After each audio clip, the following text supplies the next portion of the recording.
Hello, kindergarten classes. It's Miss Jackson coming at you again. And don't worry, you're going to get to see all your other kindergarten teachers next week. We're all learning to make these videos, so you're going to get to see some other teachers too. This is the greatest thing. You guys are going to get to see every teacher. You now not just have one kindergarten teacher, but you've got 6 or 7 kindergarten teachers. How bad is that? That's awesome.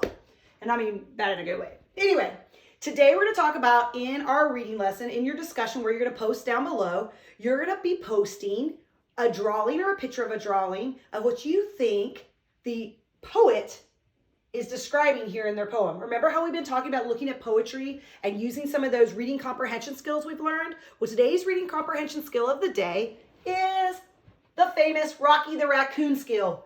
Visualize. So here's good old Rocky the Raccoon. And you know, raccoons are known for their keen eyesight, really being able to see things, right? So it's kind of giving you an idea that what they really want you to do is when you read this poem, really see it like the poet wanted you to see it, but actually dig deep in there and come up with a picture in your mind of what it says. So to visualize means to put pictures in your head as you read, see and think about the story, or in this case, the poem, like a movie that's going on in your head and what it would look like. So that's what we're going to do today. I have a little poem here, and you might have to zoom in a real close lens, called The No-No Bird. Now, I've also read, teachers have read it to you on the lesson. You can click that attachment if you want. And what you're going to do is you're going to read it, and I attached it to the file. I attached it to the file without what it really looks like, what the author drew, what the illustrator drew with the poem. Because I want you to tell me what you think it looks like. And then after you make all your pictures and your comments down below, later, I'm going to go back into the discussion. I'm going to put a picture of what the author really had it look like. I'm not going to show that to you today. I'm not going to show you that up here. I'm going to attach it later for you to see in our discussion ring, okay? And I encourage you to look at your other friends' posts, what they're posting, what they thought the No-No Bird looked like. So the first thing you have to do when you visualize is you have to actually read the poem. So let's read it. The title, The No-No Bird. I'm the No-No Bird. That's right, that's me. I live up in a tantrum tree. Ooh, so there's one clue. We know our bird's going to have to be in a tree, but they called it something. They used an adjective. The tree is the noun, the person, place, something, and tantrum is describing. What is a tantrum? Can you make a connection to one of the other stories we read? Do you remember when we read a story and someone was throwing a tantrum the other day? And we talked about that's throwing a fit, getting upset. So a tantrum tree would be a tree that so people get upset in? That's weird. So maybe that should be in our drawing. Let's think. I'm still visualizing as I read. I'm thinking about what that would look like. So as I read that, as it's in a tantrum tree, I think, okay, that means I've got to make a tree. So I'm going to pull out my markers or crayons. I have markers here. These are stinky markers. I'm a little nervous about that.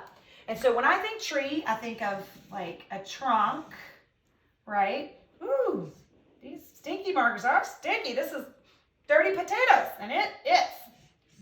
I think trunk, right? There's a tree. And I'm not going to draw the leaves on yet because the bird's got to be in it, okay?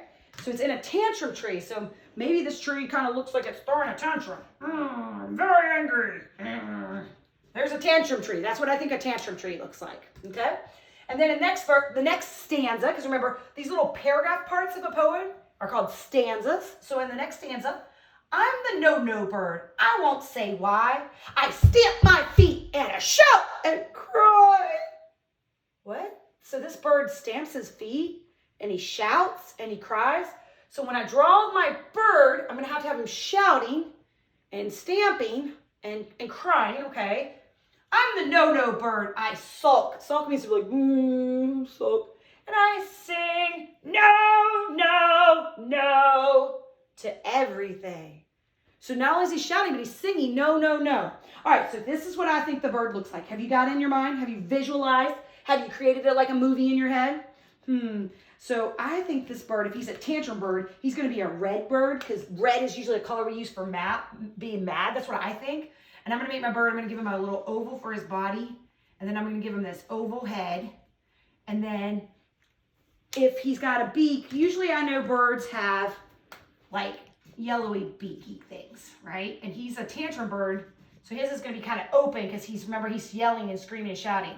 And then they said he was stomping, so I'm going to draw these big feet on the tree, but I'm going to draw like lines like this. I'm going to draw like lines like this to show that he's stomping, stomping, stomping, stomping. Yeah. And then it said he was singing and shouting, no, no, no. So I'm going to put it on here. No, no. That's him shouting it. See, that's why I put the exclamation marks. And on this side, I'm going to have him singing it.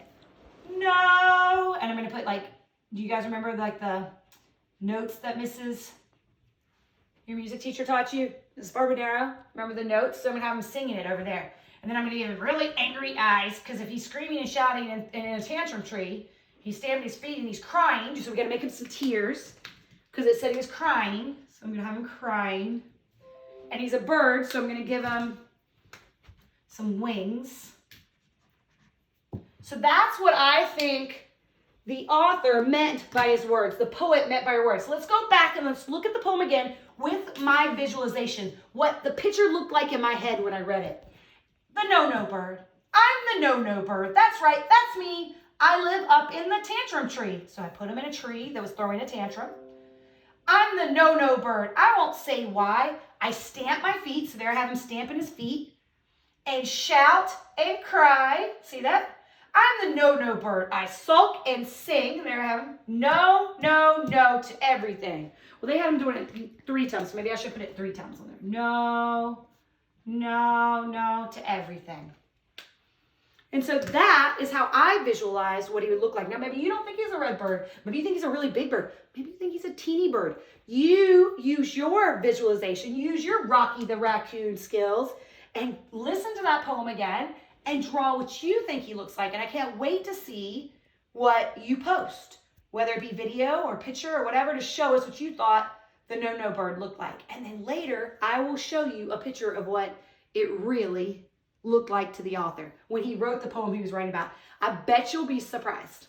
All right, thanks.